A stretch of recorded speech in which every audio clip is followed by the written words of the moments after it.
Jesse McFoodlefist, and today this is Have a Read With Me, episode 4 of They Knew the Prophet. We're going to continue from where we left off. This is Newell Knight's account of the prophet Joseph Smith, so here we go. In the beginning of August 1830, I, in the company of my wife, went to make a visit to Brother Joseph Smith, Jr., who then resided at Harmony, Pennsylvania. We found him and his wife well and in good spirits. We had a happy meeting. It truly gave me joy again to behold his face.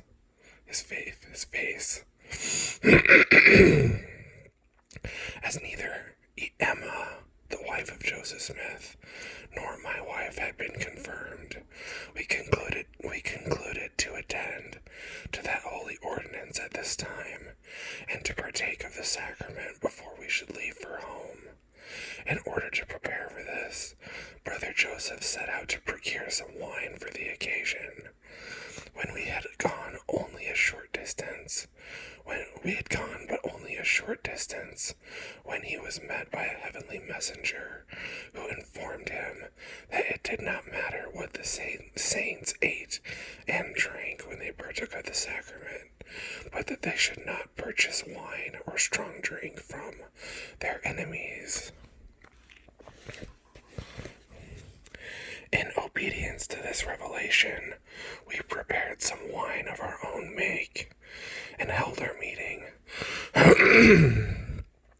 consisting of only 5 persons, namely Joseph Smith and his wife, John Whitmer, and myself and wife. We partook of the sacrament, after which we confirmed the 2 sisters into the church, and we spent the evening in a glorious manner. The Spirit of the Lord was poured out upon us. We praised the God of Israel and rejoiced exceedingly. About the last of August 1830, I took my team and wagon to Harmony to move Joseph and his family to Fayette, New York. After arranging my affairs at home, I again set out for Fayette to attend our second conference, which had been appointed to be held at Father Whitmer's, where Joseph then resided. Excuse me. On my arrival, I found Brother Joseph in great distress of mind on account of Hiram Page, who had managed to get up some dissension of feeling among the brethren by giving revelations concerning the government of the church and other matters which he claimed to have received through the medium of a stone he possessed. Hold on.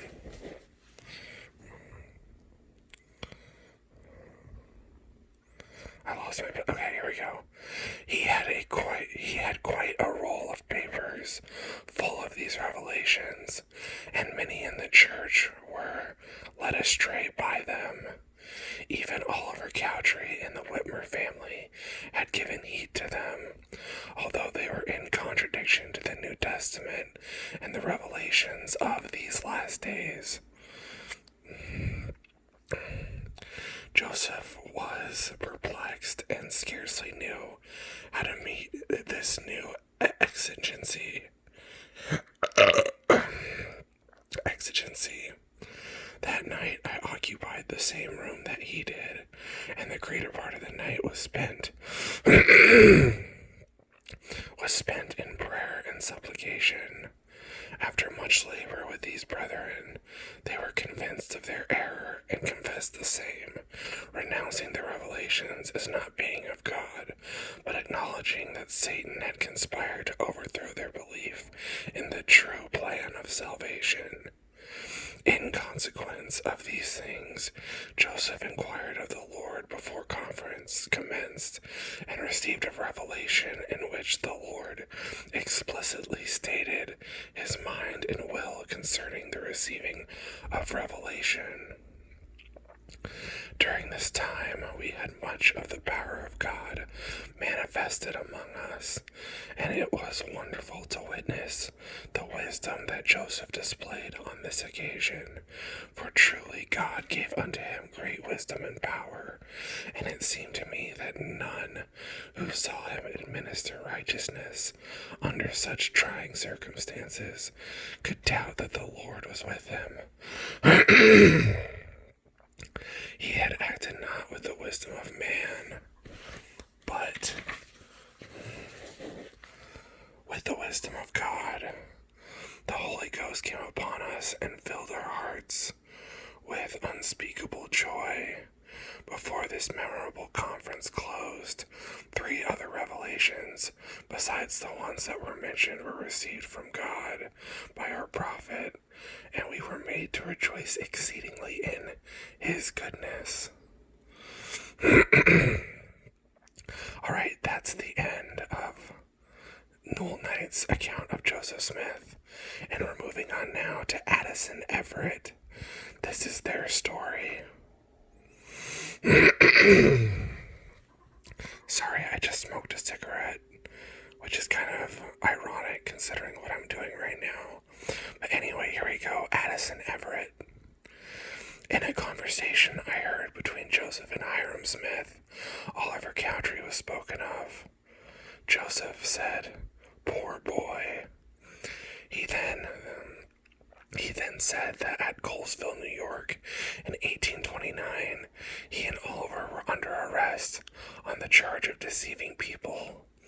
When they were at the justice's house for trial in the evening, all were waiting for Mr. Reed, Joseph's lawyer. While waiting, the justice asked some questions, among which was this: what was the first miracle Jesus performed?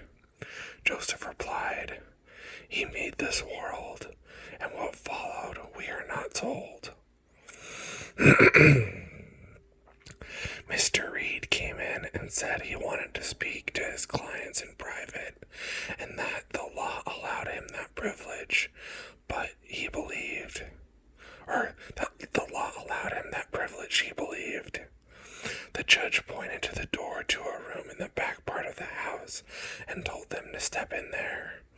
As soon as they got into the room, the lawyer said there was a mob outside in front of the house. If they, quote, "if they got a hold of you, they will perhaps do you bodily injury, and I think the best way for you to get out of this is to get right out there," end quote, pointing to the window and hoisting it.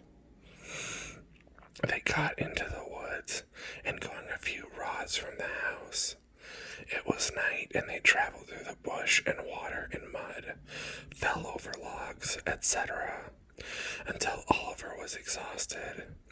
Then Joseph helped him along through the mud and water, almost carrying him.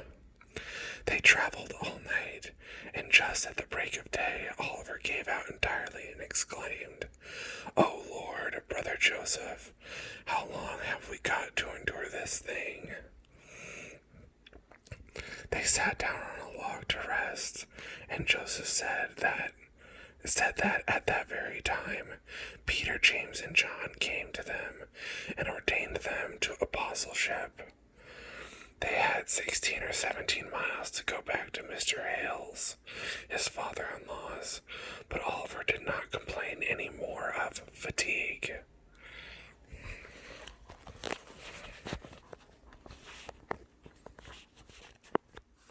Alright, that is... Sorry for the dead silence, but that was Addison Everett's account of Joseph Smith. And we're moving on to a woman named Mary A. Noble. Let's see how long this is. Alright, it's not very long. Here we go. About 1828. Hold on, I have to scratch my wrist. That's some good ASMR for you. About 1828, My father, Alva Beeman, became acquainted with Father Joseph Smith, the father of the prophet. We would frequently go to Palmyra to see Father Smith and his family during this time. Brother Joseph came in possession of the plates that contained the Book of Mormon. As soon as it was noised around that there was a golden Bible found, for that was what it was called at the time. The minds of the people became excited and rose to such a pitch that a mob collected to search the house of Father Joseph Smith to find the records. My father was there at the time and assisted in concealing the plates in a box in a secluded place where no one could find them, although he did not see them. In the spring of 1834, Brother Joseph Smith came to Kirtland, Ohio, to my father's New York estate, which was purchased at Avon, Livingston County. This was the first time that I ever beheld the prophet of the Lord, and I can truly say, at the first sight, that I had a testimony within my bosom that he was a man chosen of God to bring forth a great work in the last days. His society I praised. Sorry, I lost my place again. His society I prized, I should say. His conversation was meat and drink to me. The principles that brought forth and the testimony that he bore of the truth of the Book of Mormon made a lasting impression upon my mind. While he was there, Sidney Rigdon and Joseph and Brigham Young, Luke and Lyman Johnson, and 12 or 14 of the traveling elders held a council at my father's place. I, in company with my sisters, had the pleasure of cooking and serving the table and waiting on them, which I considered to be a privilege and a blessing. Brother Joseph and Elder Rigdon held a meeting at Geneva, which was called the Orton Neighborhood, in a barn. Elder Rigdon preached. Brother Joseph bore testimony of the truth of the Book of Mormon and of the work that had come forth in these last days. Neither did I hear preaching sound so glorious to me as that did.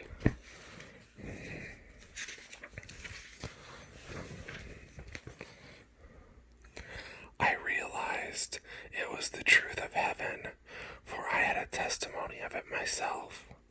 Many interesting interviews we had with them while they were at my father's house.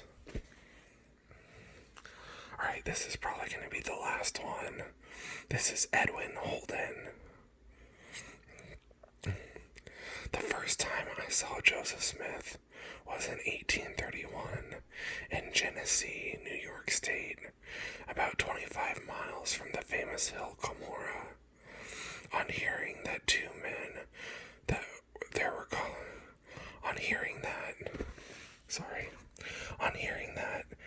men were calling themselves Mormons, I determined to see them. I rode on horseback about 15 miles from the place I was living to see them, Joseph Smith and Sidney Rigdon.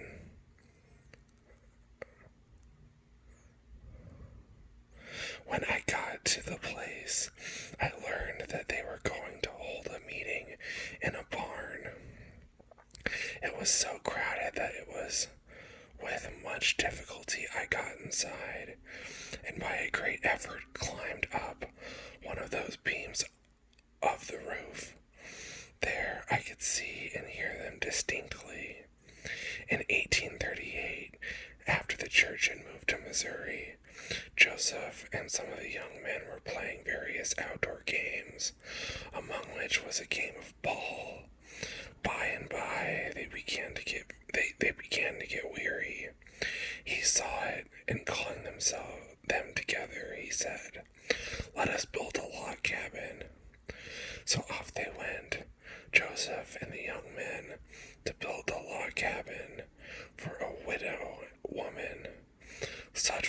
nicest way, always assisting in whatever he could.